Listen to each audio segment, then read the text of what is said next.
Good morning, students. In the first part of our NTSC series videos,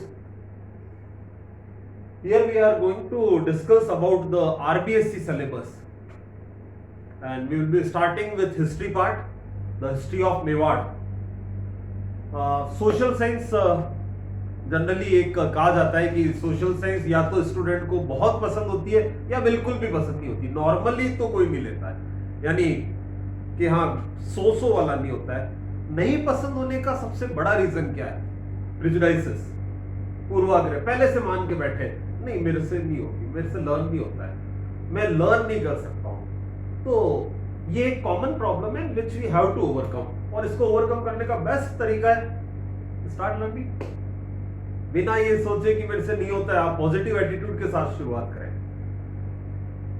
M of this video is mainly for the CBSE students जो CBSE schools में हैं, जिन्होंने CBSE की social science पढ़ी है but RBSE की social science नहीं पढ़ी है।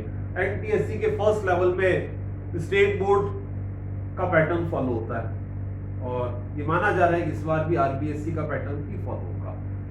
आरबीएससी में जो हिस्ट्री का पार्ट है वो टोटली डिफरेंट है देन द सीबीएसई। सीबीएसई की हिस्ट्री ज्यादातर यूरोपियन हिस्ट्री है, और जो भी बाकी पार्ट भी है तो वो बड़ा सिंक्रोनाइज वे में बहुत अच्छा सा एक सिलेबस है, जिसमें एक थोड़े से पीरियड को बड़ा डिटेल में समझाया गया। आरबीएससी में बहुत बड़े पीरियड को शॉर्ट में समझाया गया, यानी फैक्ट्स एंड फिगर्स बहुत ज्यादा है। तो that is a general thing which all of us have to face. Starting with Maharana Sangram Singh, popularly जिन्हें महाराणा सांगा कहा जाता है। 1509 से 1528 का इनका पीरियड रहा था, रेन रहा था। महाराणा सांगा जो थे वो फेमस महाराणा कुंभा, उनके बेटे हुए Maharana Uday Singh first. Maharana Uday Singh first, the famous Uday Singh जिन्होंने उदयपुर बसाया, वो महाराणा नहीं थे। ये वो जिन्होंने उदयपुर बसाया वो उदय सिंह सेकंड थे। ये उदय सिंह फर्स्ट है जो ज्यादा पॉपुलर नहीं थे, बड़े इनफेमस रहे। Then his brother Maharana Raimal, इनका अच्छा लंबा ड्यूरेशन रहा, और इनका भी सबसे बड़ा रोल अगर रहे तो एक तो इम्पोर्टेंट चीज एकलिंग जी का जो टेम्पल है उदयपुर के पास, वो इन्होंने बनाया था। Then his son Maharana Sangram Singh, या पॉपुलरली जिन्हें राणा सांगा, महाराणा सांगा साहब कहा जाता है, वो इनके बेटे रहे। क्लियर? महाराणा सांगा जो थे वो फेमस थे अपने मिलिट्री एक्सपेडिशंस के लेकर। उनका एक एम था कि सारे जितने भी आसपास के रूलर थे राजपूताना के, उन सबको यूनाइट करना। उनके लिए ये भी कहा जाता है कि 7 किंग्स जो बड़े राजा थे, 9 राव जो बड़े जागीरदार थे, और 104 सरदार जो लोकल लीडर्स थे, वो उनके पास हमेशा रहते थे, यानी उनके साथ लड़ते थे। तो ये उनका एक अचीवमेंट था कि उन्होंने जो कॉन्फेडरेशन बनाया था वो हिस्ट्री में, राजपूताना की हिस्ट्री में शायद फर्स्ट और लास्ट टाइम बना था, इतना बड़ा कॉन्फेडरेशन। अब जो मिलिट्री एक्सपेडिशन है उनके रीजंस, पहला जो मालवा के साथ था, महमूद खिलजी जो मालवा का रूलर था, उनके साथ रीजन था यहां पर एक छोटा सा एक स्टेट हुआ करता था,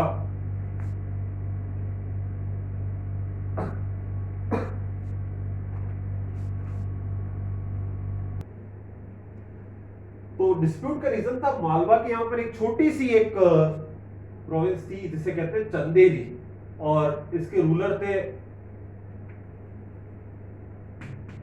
मेदनी राय। मालवा के रूलर इसे एक्वायर करना चाहते थे, and Chanderi was supported by Mewar. ये पास में मालवा वाला रीजन है ईस्टर्न साइड में, जिसे आज हम नॉर्मली मध्य प्रदेश एमपी कहते हैं, उस रीजन को उस टाइम मालवा कहा जाता था, और साउथ में गुजरात। इनके साथ भी डिस्प्यूट का रीजन था, यहां पर एक छोटी सी एक प्रोविंस थी जिसे कहा जाता था ईडर, और ईडर में रूलर बनने को लेकर डिस्प्यूट था। ये डिस्प्यूट था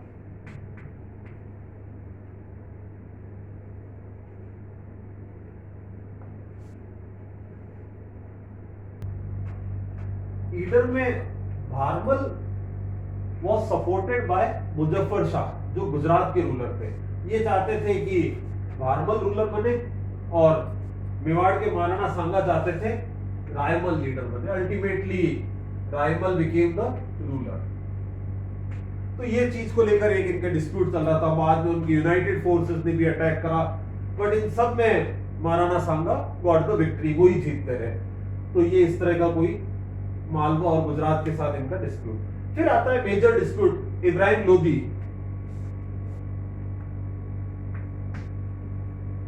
दिल्ली के सुल्तान रूलर बनते ही अब महाराणा सांगा उस समय कहते हैं कि पूरे इंडिया में सेंट्रल फोर्स बन के रह गए थे कि सबसे पावरफुल वही। इब्राहिम लोदी का साथ इनकी पहली बार खतौली में बूंदी के पास जगह है, यहाँ पर एक बार लड़ाई हुई, उसमें भी इब्राहिम लोदी कुछ नहीं कर पाए और महाराणा सांगा जीत गए। दूसरी बात बाड़ी, ये धौलपुर में है, इसको धौलपुर की लड़ाई भी कह सकते हैं। धौलपुर के पास जगह बाड़ी, तो बाड़ी में 1518 में इब्राहिम लोदी के साथ वहां पर भी महाराणा सांगा जीत गए। क्लियर?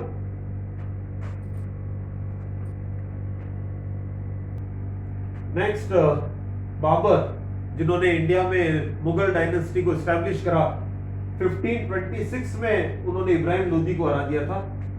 1526 में इब्राहिम लोदी को बाबर ने हराया था बैटल ऑफ पानीपत। उसके बाद कहते हैं बाबर की जो एक्चुअल विक्ट्री थी वो इब्राहिम लोदी से नहीं थी। इंडिया में अगर उन्हें जीतना था तो महाराणा सांगा से जीतना था। फर्स्ट टाइम बयाना में दोनों के बीच में ये वॉर हुआ, छोटी झड़प थी ये, बट एक्चुअल जो लड़ाई थी वो खानवा की लड़ाई है। तो अगर क्वेश्चन आता है बाबर और महाराणा सांगा के बीच में कौन सा वॉर हुआ, तो खानवा की 1527 में। और कहते हैं महाराणा सांगा ऑल्दो बहुत बड़ा कॉन्फेडरेशन, वो 7 राजा 9 राव और 104 लीडर्स का सब कुछ बहुत अच्छा था, बट वो कंटिन्यूअसली वॉर में एंगेज थे। और एक और महाराणा सांगा के लिए फेमस है कि उनके शरीर पर 80 घाव थे।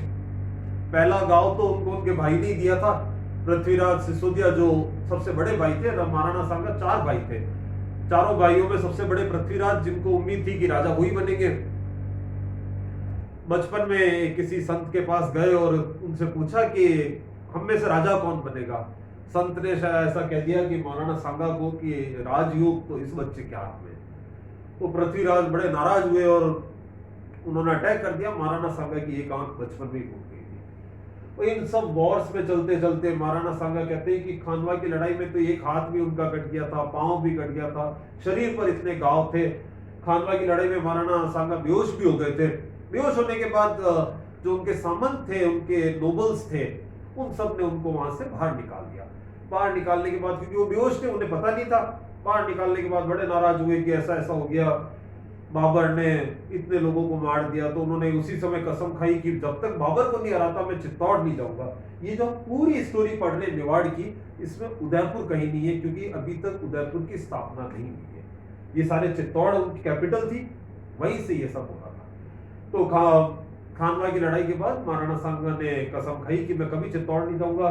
कहते हैं जंगलों में भटकते रहे और फाइनली 1528 में उनकी डेथ हो गई थी पॉइजनिंग की वजह से। तो ये जो पूरी स्टोरी थी ये महाराणा सांगा को लेकर। क्लियर?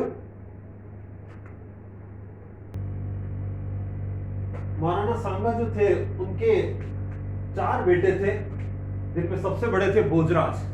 भोजराज जो संत मीराबाई जो फेमस कवित्री हुई है वह, उनके हस्बैंड का नाम था भोजराज। महाराणा सांगा के टाइम पे इनकी शादी हो गई और इनकी तो बहुत जल्दी डेथ भी हो गई भोजराज की। उसके बाद रतन सिंह महाराणा सांगा के बाद पहले ये बने, और फाइनली ये जो 2 बेटे थे ये हाडी रानी कर्मावती के बेटे थे। तो पूरी जो स्टोरी है आगे की जो हमारे सिलेबस में है is all about these 2 rulers. Vikramaditya बहुत कम एज में राजा बन गए। इनकी मदर का नाम करमवती,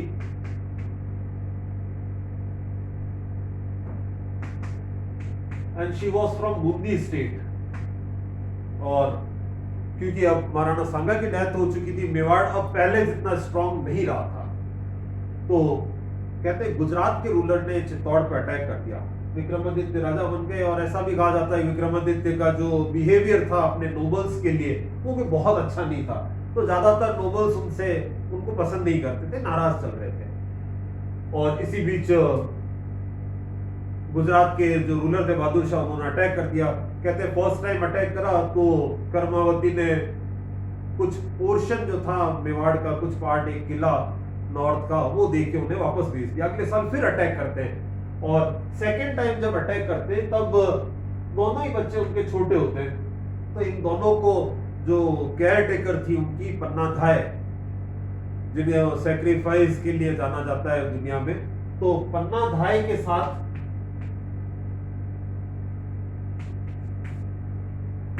बूंदी भेज देती है, यानी कि अपने पिहर के दोनों बच्चों को लेके चले जाना। और खुद उन्होंने हुमायूं को राखी भेजी, जो कि एक बहुत वर्ल्ड फेमस किस्सा है कि जब कर्मावती ने राखी भेजी, हुमायूं को भेजी, बट हुमायूं उस समय एक मिलिट्री एक्सपेडिशन में मालवा साइड में था, तो हुमायूं टाइम पे आ नहीं पाया। और मेवाड़ के इतिहास का एक बड़ा गजब का, जो शायद दुनिया में और कहीं नहीं हुआ हो, वो चीज यहाँ पे हुई थी, उसे कहते हैं जोहर। साका और जोहर, 3 साके हुए मेवाड़ में। पहला अलाउद्दीन खिलजी के टाइम पे, जो चित्तौड़ में। दूसरा हुआ गुजरात के रूलर आए और कर्मावती के उसमें लीडरशिप में जो महिलाएं आग में समाहित हो गई। और तीसरी बार अकबर के टाइम पे। ये 3 साके मेवाड़ में फेमस है। तो ये दूसरा साका था जब कहते हैं कि कर्मावती की हुमायूं आ नहीं पाया, तो जो सोल्जर्स थे उन्होंने, उनको बोलते केसरिया करना, कि उन्होंने केसरिया रंग के कपड़े पहन लिए। ऐसा कहा जाता है कि जब वो एक बड़ी सी आग लगाई जाती है, महिलाएं उस आग में चली जाती है और पुरुष जो मेल सोल्जर्स है वो सब किले का गेट खोल देते हैं और लड़ने चले जाते हैं, इस एम के साथ कि या तो आज मार के लौटेंगे या फिर मर जाएंगे। तो इस एम के साथ वो लड़ना, उसे केसरिया करना कहते हैं। साका पॉपुलर नाम है और महिलाओं के लिए जोहर। तो पन्ना धाई के साथ इनको वहां भेज देती है, कर्मावती जोहर कर लेती है। बाद में जब तक हुमायूं भी गुजरात पर अटैक कर देता, और इसलिए कहते हैं कि बहादुर शाह को वापस गुजरात लौटना पड़ा। गुजरात लौटने के बाद विक्रमादित्य वापस राजा बन जाता है।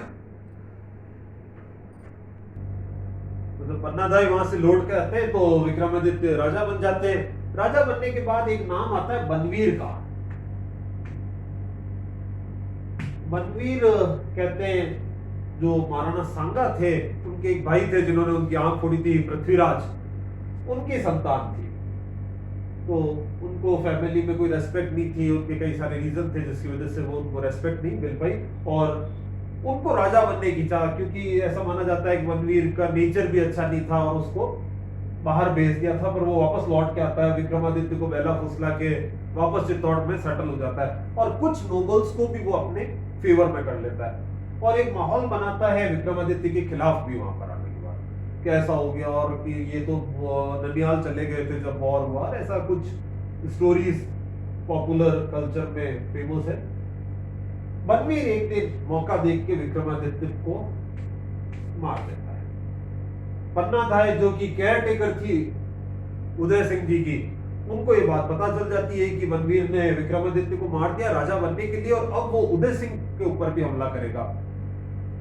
पन्ना अपने बेटे चंदन को, जो कि उदय सिंह की एज का ही होता है, उसको उदय सिंह के बिस्तर पर लेटा देती है और अपने एक वफादार जो नौकरानी होती है वहां पर, उसके साथ महल से बाहर भेज देती है उदय सिंह को एक टोकरे में। तो उदय सिंह को चित्तौड़ से बाहर भेज दिया जाता है और चंदन को वहां पे सुला देते हैं। बनवीर आता है और चंदन को मार डालता है। कहते हैं पन्ना धाय ने फिर उनका चंदन का दाह संस्कार करा और वहां से लेके चले गए। इस सब में पन्ना की हेल्प करते हैं देवलिया प्रतापगढ़ के ठाकुर राम सिंह जी, और उनको पहुंचाया जाता है कुंभलगढ़। कुंभलगढ़ में एक नाम आता है आसा देवपुरा, जो केयर टेकर थे, किलेदार थे कुंभलगढ़ के, वो फिर उदय सिंह को वहां रखते हैं और एक बार फॉर्मली भाई एज अ राजा उनको घोषित करते हैं, वहीं पर वो उदय सिंह बड़े होते हैं और फाइनली सब लोग मिलकर उदय सिंह को महाराणा बनाते हैं, चित्तौड़ में लाकर उनको गद्दी पर बिठा दिया जाता है। तो ये पन्ना की स्टोरी है, जो पन्ना धाय जिनके सेक्रीफाइस को दुनिया में सबसे बड़ा सेक्रीफाइस आज तक अगर माना गया है तो पन्ना धाय का, अगर लॉयल्टी में अगर किसी का नाम आता है तो दुनिया में पहला नाम पन्ना धाय का आता है। दूसरा नाम अगर कहते हैं तो वीर दुर्गादास राठौड़ का माना जाता है, पर पहली पोजीशन जो है वो पन्ना धाय की मानी जाएगी, जिन्होंने अपने बेटे का बलिदान दिया, जो पूरी दुनिया में एक यूनिक एग्जांपल है। क्लियर? इस पार्ट में जो मेनली क्वेश्चन पूछे जाते हैं या तो महाराणा सांगा के जो मिलिट्री एक्सपीडिशन है उनके बारे में, दूसरा आता है मदेनी राय जो मालवा वाला जो इंसिडेंट है वो काफी इंपॉर्टेंट बन जाता है। मीराबाई के बारे में, मीराबाई जो कुड़की गांव है उनका नाम है कुड़की मीराबाई के।